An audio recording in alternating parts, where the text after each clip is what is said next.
مدینہ کی ایک گلی تھی جہاں سے ہمارے نبی محمد صلی اللہ علیہ وسلم گزرا کرتے تھے۔ اس گلی میں ایک عورت رہتی تھی جو اسلام کی دشمن تھی۔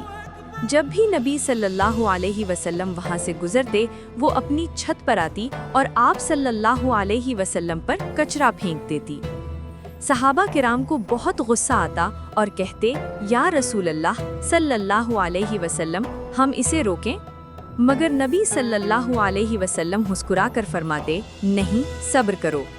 یہ سلسلہ کئی دنوں بلکہ ہفتوں تک چلتا رہا، مگر آپ صلی اللہ علیہ وسلم نے کبھی بد دعا نہیں دی، نہ ہی کوئی برا لفظ کہا۔ آپ صلی اللہ علیہ وسلم ہر تکلیف کو اللہ کے لیے برداشت کرتے رہے۔ پھر ایک دن جب آپ صلی اللہ علیہ وسلم اس گلی سے گزرے تو کوئی کچرا نہیں گرا۔ آپ صلی اللہ علیہ وسلم رک گئے اور پوچھا، آج اس عورت نے کچرا کیوں نہیں پھینکا؟ لوگوں نے بتایا، یا رسول اللہ صلی اللہ علیہ وسلم، وہ عورت بہت بیمار ہے۔